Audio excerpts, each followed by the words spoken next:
ಪ್ರಧಾನಿ ನರೇಂದ್ರ ಮೋದಿ ಅವರು ಇಂದು ಮತ್ತು ನಾಳೆ ಕರ್ನಾಟಕ, ತೆಲಂಗಾಣ ಮತ್ತು ಗುಜರಾತ್ ಪ್ರವಾಸ ಕೈಗೊಳ್ಳಲಿದ್ದಾರೆ.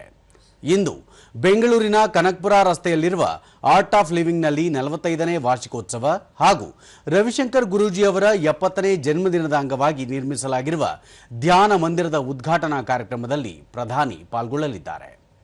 1981ರಲ್ಲಿ ಶ್ರೀ ರವಿಶಂಕರ್ ಗುರೂಜಿ ಅವರು ವೇದ ವಿಜ್ಞಾನ ವಿದ್ಯಾಪೀಠ ಆರ್ಟ್ ಆಫ್ ಲಿವಿಂಗ್ ಸಂಸ್ಥೆಯನ್ನು ಸ್ಥಾಪಿಸಿದ್ದಾರೆ.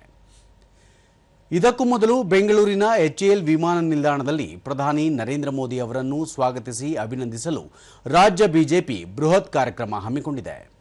ಪಂಚ ರಾಜ್ಯಗಳ ಚುನಾವಣೆಯಲ್ಲಿ ಪಶ್ಚಿಮ ಬಂಗಾಳ ಮತ್ತು ಅಸ್ಸಾಂನಲ್ಲಿ ಅಭೂತಪೂರ್ವ ಯಶಸ್ಸು ಗಳಿಸಿದ ಕಾರಣಕ್ಕೆ ಪ್ರಧಾನಿ ನರೇಂದ್ರ ಮೋದಿ ಅವರನ್ನು ಬಿಜೆಪಿ ಆತ್ಮೀಯವಾಗಿ ಗೌರವಿಸಿ ಸನ್ಮಾನಿಸಲಿದೆ. HAL ವಿಮಾನ ನಿಲ್ದಾಣದ ಬಳಿ ರೋಡ್ ಶೋ ನಡೆಸಿ ಕಾರ್ಯಕರ್ತರನ್ನುದ್ದೇಶಿಸಿ ಪ್ರಧಾನಿ ಮಾತನಾಡಲಿದ್ದಾರೆ.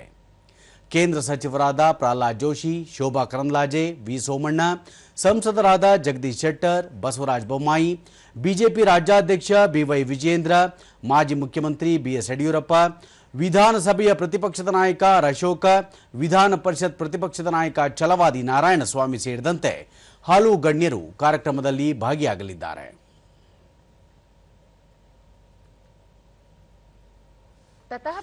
ಬಳಿಕ ತೆಲಂಗಾಣಕ್ಕೆ ತೆರಳಲಿರುವ ಪ್ರಧಾನಿ ನರೇಂದ್ರ ಮೋದಿ ಅವರು 1,535 ಕೋಟಿ ರೂಪಾಯಿ ವೆಚ್ಚದ ವಿವಿಧ ರೈಲ್ವೆ ಮೂಲಸೌಕರ್ಯ ಯೋಜನೆಗಳನ್ನು ಸಮರ್ಪಿಸಲಿದ್ದಾರೆ.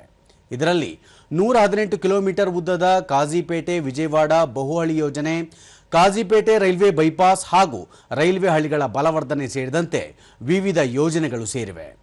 ಹೊಸ ರೈಲ್ವೆ ಯೋಜನೆಗಳಿಂದ ರೈಲುಗಳ ಸಂಚಾರಕ್ಕೆ ಅನುಕೂಲ, ಜನಸಂದಣಿ ಕಡಿಮೆ ಮಾಡಲು ಸಹಕಾರಿ, ಸರಕು ಸಾಗಾಣಿಕೆಗೆ ಉತ್ತೇಜನಕ್ಕೂ ಪೂರಕವಾದ ಯೋಜನೆಗಳಿಂದ ಹೈದರಾಬಾದ್, ವಿಜಯವಾಡ ಸೇರಿದಂತೆ ವಿವಿಧ ಪ್ರದೇಶಗಳ ಜನರಿಗೆ ಅನುಕೂಲವಾಗಲಿದೆ. ಸಂಜೆ ಸಿಕಂದರಾಬಾದ್ನಲ್ಲಿ ಆಯೋಜಿಸಿರುವ ಪಕ್ಷದ ಸಾರ್ವಜನಿಕ ಸಮಾವೇಶದಲ್ಲಿ ಪ್ರಧಾನಿ ಭಾಗಿಯಾಗಲಿದ್ದಾರೆ. ಬಳಿಕ ಸೋಮವಾರ ಬೆಳಗ್ಗೆ ಗುಜರಾತ್ನ ಸೋಮನಾಥ ಅಮೃತ ಮಹೋತ್ಸವದಲ್ಲಿ ಭಾಗಿಯಾಗಲಿದ್ದಾರೆ.